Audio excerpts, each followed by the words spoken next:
ನಮಸ್ಕಾರ ವೀಕ್ಷಕರೇ, ಕನ್ನಡ ಧ್ವನಿ ಸುದ್ದಿವಾಹಿನಿಗೆ ಸ್ವಾಗತ. ನಾನು ಶ್ರುತಿ, ವಿಜಯಪುರ. ಇಂದಿನ ಪ್ರಮುಖ ಸುದ್ದಿ ಏನು ಅಂತ ನೋಡೋಣ ಬನ್ನಿ. ಗೂಂಡಾ ಸರ್ಕಾರ ಎಂದು ಕಾಂಗ್ರೆಸ್ಗೆ ಯತ್ನಾಳ ಟಾಂಗ್. ಸಚಿವ ಸಂಪುಟ ವಿಸ್ತರಣೆ ವಿರುದ್ಧ ತೀವ್ರ ವಾಗ್ದಾಳಿ.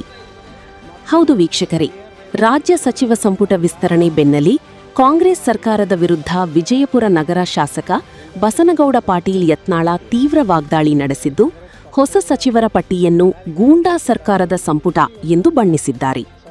ಕಾಂಗ್ರೆಸ್ ವಿರುದ್ಧ ಕೆಲಸ ಮಾಡಿದವರು, ಗೂಂಡಾಗಿರಿ ಪ್ರವೃತ್ತಿಯವರಿಗೆ ಸಚಿವ ಸ್ಥಾನ ನೀಡಲಾಗಿದೆ ಎಂದು ಆರೋಪಿಸಿರುವ ಅವರು, ನಿಷ್ಠಾವಂತ ಕಾಂಗ್ರೆಸ್ ನಾಯಕರನ್ನು ಉದ್ದೇಶಪೂರ್ವಕವಾಗಿ ಕಡೆಗಣಿಸಲಾಗಿದೆ ಎಂದು ಕಿಡಿಕಾರಿದರು. ನಗರದಲ್ಲಿ ಸುದ್ದಿಗಾರರೊಂದಿಗೆ ಮಾತನಾಡಿದ ಯತ್ನಾಳ, ಮುಖ್ಯಮಂತ್ರಿ ಡಿಕೆ ಶಿವಕುಮಾರ್ ನೇತೃತ್ವದ ಸರ್ಕಾರ ಉತ್ತಮ ಸಚಿವ ಸಂಪುಟ ರಚಿಸುವಲ್ಲಿ ಸಂಪೂರ್ಣ ವಿಫಲವಾಗಿದೆ ಎಂದು ಟೀಕಿಸಿದರು. ಕೆಲ ಸಚಿವರಿಗೆ ಕನ್ನಡದಲ್ಲಿ ಪ್ರಮಾಣವಚನ ಸ್ವೀಕರಿಸಲು ಸಾಧ್ಯವಾಗದಿರುವುದು ಸರ್ಕಾರದ ಗುಣಮಟ್ಟವನ್ನೇ ಬಿಂಬಿಸುತ್ತದೆ ಎಂದರು. ವಿಜಯಪುರ ಜಿಲ್ಲೆಯ ಅಪ್ಪಾಜಿ ನಾಡಗೌಡ ಹಾಗೂ ಯಶವಂತರಾಯಗೌಡ ಪಾಟೀಲ್ ಅವರಂತಹ ಹಿರಿಯ ನಾಯಕರಿಗೆ ಅವಕಾಶ ನಿರಾಕರಿಸಿ ಬಿಜೆಪಿ ಹಾಗೂ ಜೆಡಿಎಸ್ನಿಂದ ಕಾಂಗ್ರೆಸ್ಗೆ ಬಂದವರಿಗೆ ಸಚಿವ ಸ್ಥಾನ ನೀಡಿರುವುದು ನಿಷ್ಠಾವಂತರಿಗೆ ಮಾಡಿದ ಅನ್ಯಾಯ ಎಂದು ಆರೋಪಿಸಿದರು. ಈ ಕುರಿತು ಸಂಪೂರ್ಣ ಮಾಹಿತಿ ಇಲ್ಲಿದೆ ನೋಡಿ. ಒಂದು ಗುಂಡಾಗಳ ಗೂಡಾಗಿದೆ. ಆ ಪದಾಧಿಕಾರಿಗಳು ಗುಂಡಾಗಳು, ಸರ್ಕಾರದಲ್ಲಿ ಗುಂಡಾಗಳು ಮತ್ತು ಸೀನಿಯರ್ ಏನು ಲೀಡರ್ಸ್ ಇದ್ದರು ಎಲ್ಲರಿಗೂ ಅಲಕ್ಷ್ಯ ಮಾಡಿ ಒಂದು ಹೊಸ ಗುಂಡಾ ರಾಜ್ಯವನ್ನು ಗುಂಡಾ ಸಚಿವ ಸಂಪುಟ ಅಂತ ಹೇಳಲಿಕ್ಕೆ ಏನು ಅಡ್ಡಿಯಿಲ್ಲ. ಮತ್ತು ಕಾಂಗ್ರೆಸ್ ಪಕ್ಷದ ಪದಾಧಿಕಾರಿ ಸಹಿತ ಗುಂಡಾಗಳು ಈ ರೀತಿ ಒಂದು ಗುಂಡಾ ಸಂಸ್ಕೃತಿ ಇನ್ನು 2 ವರ್ಷ ಕರ್ನಾಟಕದಲ್ಲಿ ಮಾಡಬೇಕು ಅನ್ನೋ ಉದ್ದೇಶದಿಂದ ರಾಹುಲ್ ಗಾಂಧಿ ಅವರು ಹಾಗೂ ಪ್ರಿಯಾಂಕಾ ವಾಡ್ರಾ ಅವರು ಕೂಡಿ ಮಾಡಿದಂಥ ಒಂದು ಅತ್ಯಂತ ಕೆಟ್ಟ, ಈ ರಾಜ್ಯದ ಇತಿಹಾಸದಲ್ಲೇ ಇದೊಂದು ಅತ್ಯಂತ ಕೆಟ್ಟ ಸಚಿವ ಸಂಪುಟ ಅಂತ ಹೇಳ್ಬೋದು. ಕ್ರಿಮಿನಲ್ಸ್ಗಳಿಗೆ ಭಾಳ ಹೆಚ್ಚು ಪ್ರೋತ್ಸಾಹ ಕೊಟ್ಟಾರೆ. ಕಾರಣ ಏನಂದರೆ, ಕ್ರಿಮಿನಲ್ಸ್ಗಳ ಸರ್ಕಾರ ಅಂತೇಳಿ ಸಂದೇಶ ಕೊಟ್ಟಿದ್ದಾರೆ. ಸ್ವತಃ ಮುಖ್ಯಮಂತ್ರಿಗಳ ಆದಿಯಾಗಿ ಎಲ್ಲರೂ ಭ್ರಷ್ಟಾಚಾರ ಪ್ರಕರಣ, ಗುಂಡಾಗಿರಿ ಪ್ರಕರಣದಲ್ಲಿ ಇದ್ದವರೇ ಎಲ್ಲ ನೋಡಿ. ಇವೆಲ್ಲ ರಾಜೀನಾಮೆ ಕೊಡೋದೆಲ್ಲ ನಾಟಕ ಇದೆ. ಅವೆಲ್ಲ ಧೈರ್ಯ ಮಾಡೋದು ನಾಟಕ. ಒಂದು ಶಾಸಕನಾಗೋದೇ ದೊಡ್ಡ ದುಸ್ತರ.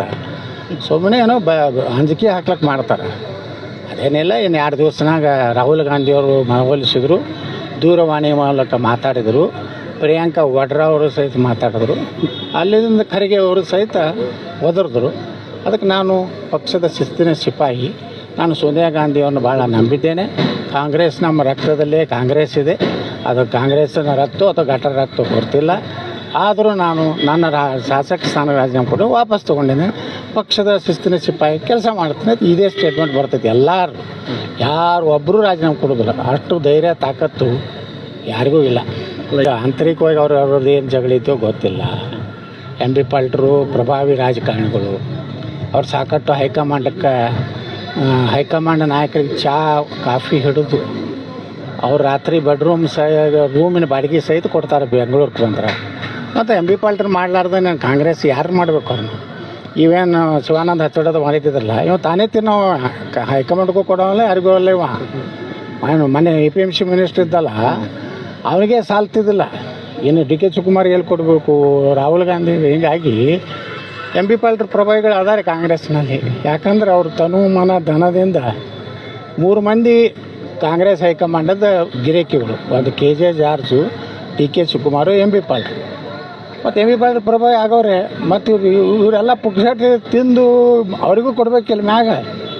ಅದೇ ಕೊಟ್ಟಿಲ್ಲ ಅಂತೇಳಿ ಪೇಮೆಂಟ್ ಮಾಡಿಲ್ಲ ಪಾಪ. ಅಷ್ಟು MP ಪಾಲ್ಟ್ರು ಅಷ್ಟು ಪೇಮೆಂಟ್ ಮಾಡೋ ತಾಕತ್ತಲ್ಲ. MP ಪಾಲ್ಟ್ರಕ್ಕಿಂತ ಹೆಚ್ಚು ಆಸ್ತಿ ಐತಿ ಇಲ್ಲಿ ನಮ್ಮ ಹಚ್ಚಡೋದು. ಮತ್ತು ಯಶವಂತರಾವ್ ಇಬ್ಬರು ಏನು ಬಡವರಿಲ್ಲ, ಕೊಡು ಮನಸ್ಸಲ್ಲ. MP ಪಾಲ್ಟ್ರು ಕೊಡುಗೈ ದಾನಿ ಅದಾರ. ₹100ದಾಗ 75 ರೂಪಾಯಿ ಖರ್ಚು ಮಾಡೋರು ಅದಾರ. ಇವ್ರು ಕಳೆದ 100ಕ್ಕೂ 100 ತಾಮೆ ಇಟ್ಕೊಂಡು ಬರೀ ಸೋನಿಯಾ ಗಾಂಧಿ ಒಂದು 15 ರೂಪಾಯಿ ಹಾರ ಹೋಗಿ ಗಿರಿಕೆಗಳು. ಇವ್ರನ್ನ ಹೆಂಗೆ ಮಂತ್ರಿ ಮಾಡ್ತಾರೆ? ಕರ್ನಾಟಕದ ಹೃದಯದಿಂದ ಕನ್ನಡ ಧ್ವನಿ ಟಿವಿ ನ್ಯೂಸ್. ಸಮಗ್ರ ಸುದ್ದಿ ಮತ್ತು ವಿಶ್ಲೇಷಣೆಗಾಗಿ ವೀಕ್ಷಿಸಿ. ಇದಾಗಿತ್ತು ಈ ಕ್ಷಣದ ಕನ್ನಡ ಧ್ವನಿ ನ್ಯೂಸ್. ಕ್ಷಣ ಕ್ಷಣದ ನಿಖರ ಮಾಹಿತಿಗಾಗಿ ನೋಡ್ತಾ ಇರಿ ಕನ್ನಡ ಧ್ವನಿ ನ್ಯೂಸ್. ನಮಸ್ಕಾರ.